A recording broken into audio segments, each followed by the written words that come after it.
Did you say it? Andrew, I'm not going to talk about what was or wasn't said in a cabinet meeting, and it's easy to quote a phrase out of context, but I'm very happy to talk about the substantive issue. Okay.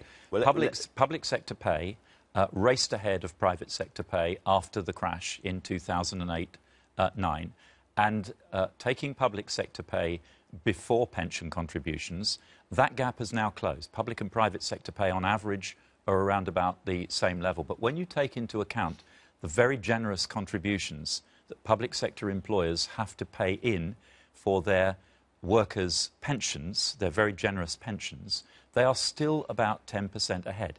And I don't for a moment deny that there are areas in the public service where recruitment and retention is becoming an issue, that there are areas of the country where public sector wages and private sector wages are getting out of kilter in the other direction. And we have to look at these things and we have to discuss them. But it's important that we discuss them on the basis of the facts, not rhetoric from the Labour Party or the trade unions. Your own department denied that you had used the word overpaid. Can I ask you directly, do you think that public sector workers in this country are, in general, overpaid?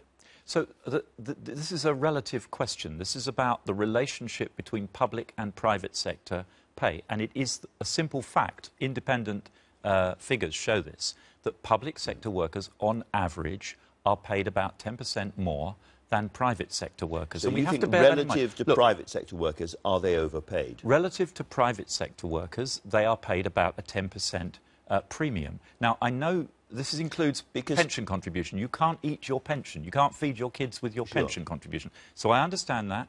I understand all the issues that public sector workers are facing. Think of that cleaner that John McDonnell described just now. I've got her payslip here. It's a weekly payslip. £297 is what she takes home. Do you think that's overpaid? No, of course it's not overpaid. And look, that's very hard to live on. But John McDonnell needs to remember that it was a Conservative government that introduced the national living wage. And he also should know that the only way we can sustainably increase pay... Low pay is not just an issue in the public sector, it's an issue in the private sector as well. Millions of workers on really relatively low pay. The only way we can address that, the only way we can create the high-wage economy that we want to have sustainably is to increase productivity, to get our public finances into good order. There isn't a shortcut. There isn't a free lunch. You think in relative terms public sector workers are overpaid, and when you write those letters to the pay review bodies in due course, it will be more pretty tough messages. Those people watching who are public sector workers should expect more austerity, more of the pay cap, more of the going backwards in terms of their actual pay.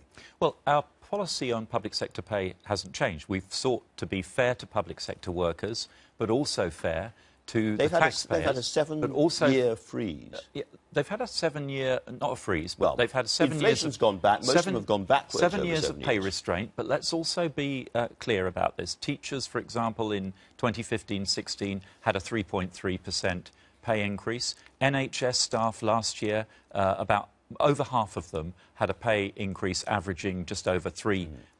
So it isn't the same picture across the board.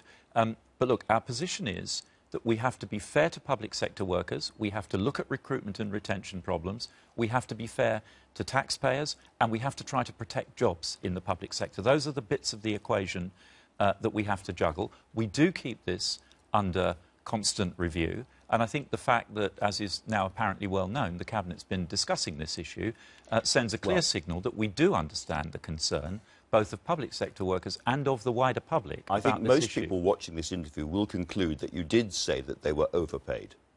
Well, I've told you, I'm not going to talk about what comes out of a private cabinet meeting. 5 of your colleagues have talked. Well, they shouldn't have done, frankly, because cabinet meetings are supposed to be a private space in which we have a serious discussion. I'm the Chancellor. You would expect me to put any discussion about public sector pay in the context of the fiscal and economic situation that we face. Others who represent spending departments employing large numbers of public sector workers will bring their experience and their realities to the table. And that's how we have a discussion.